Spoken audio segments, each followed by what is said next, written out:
Here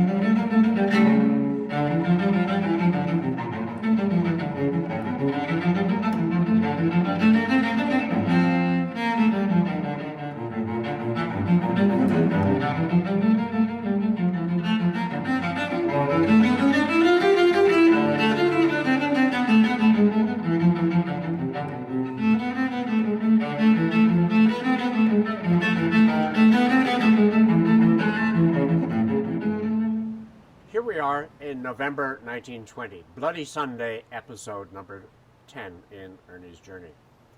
Ernie has returned to Dublin. He had been a roving organizer in Tipperary and is now back on the headquarters staff with Michael Collins.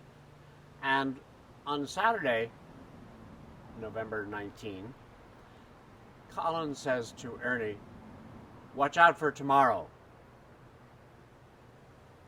Ernie has no idea what's happened, no other clue. Michael Collins is taciturn. Obviously, it's a communication. And what is Collins doing and what is up? Well, Collins is the director of intelligence for the IRA. And in that role, he is conscious of what is happening in the intelligence of the British administration. And one of the reactions to the growth of nationalism in Ireland has been, and the success of that nationalism is where the sources of information feeding into British intelligence have been diminished. The RIC are no longer operative in the way that they told their information. And so new agents were brought in to significantly beef up the British administration's intelligence office. And Michael Collins' role was to find out what they're up to, who they are, and what they are learning. So he develops his own group as well as a squad. The squad, or the 12 apostles as they're called, are the people who would effect whatever action that they want to get taken. Collins' administration included getting secretaries in Dublin Castle and other places to feed information to him. So in fact, he had information readily available to him, perhaps even before the recipients of that information. And these included action memos, memos to London, and included the names and addresses of the British agents in Dublin. So one of the plans that he thought up was trying to eliminate those sources of information that were spying on the IRA and other civilians, including the Irish government.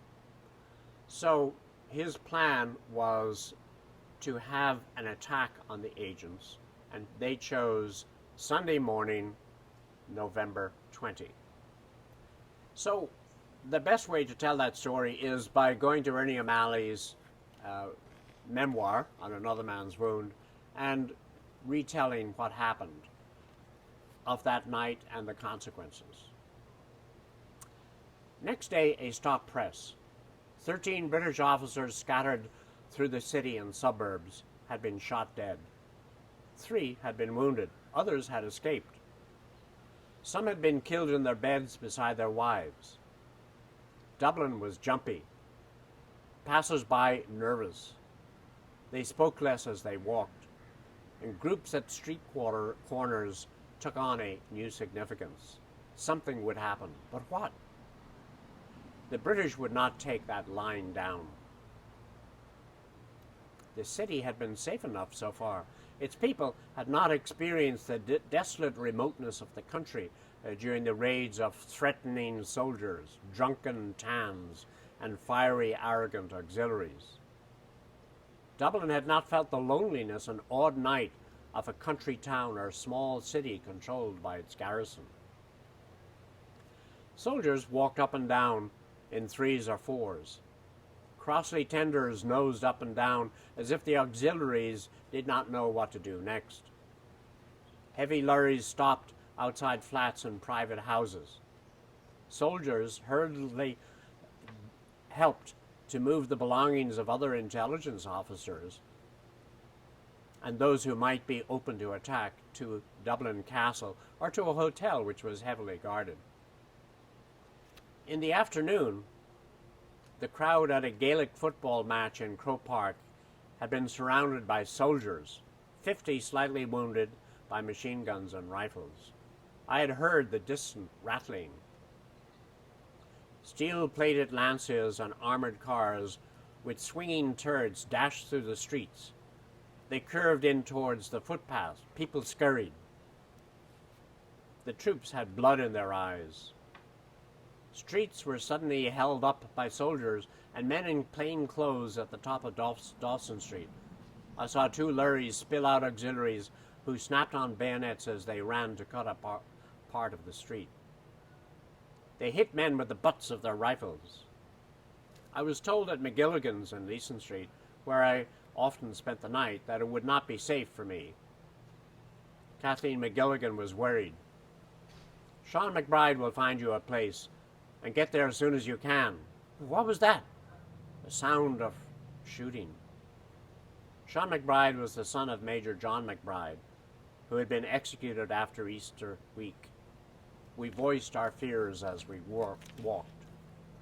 And so, though Ernie is not a participant, he's an observer of what is happening. And a little bit like in 1916 in his role there, he observes the reactions of the people. And they really are quite common, so that the horror of the execution in 1916 is paralleled by the horror of people's reaction to the Croke Park massacre. It has a tremendous impact, and one of the most psychologically significant impacts in the War of Independence. So, what is happening now on the British side to respond, so to speak, to this? They have seen that their sense of order in Ireland, both in a political sense and in a military sense, is losing ground. They have found that they had an initial concept which was home rule. And in the home rule, they were going to give Ireland a home rule in Dublin. In 1914, the Irish volunteers, 90% of them accepted that and went to fight for the empire. 1916 then occurred, and 1918 with the Irish Parliament. So suddenly, the Britain had to create a whole new strategy. And they were very conscious of the Unionist representation in Ireland and their feeling. So they went back to the drawing map, so to speak, and they created a Government of Ireland Act of 1920, which created 6 counties in the north and a government, and 26 counties in the south, which was also held their own government. So that was their solution, and they set a deadline of June 1921 to open those parliaments. And that story will spill out in the months ahead. In closing, just want to mention 2 events. In early November, November 1, Kevin Barry, a young medical student like Ernie O'Malley, was captured and executed. And he's just one of those young men, age 18, whose name has become very famous in the revolution, and songs are sung about him all over the world. And secondly, Tom Barry had the most successful military operation in Cork at Kilmichael on November 28. That was the most successful in terms of killing 17 soldiers and wounding 1 of the entire War of Independence. So next month we are on to Ernie's capture and torture.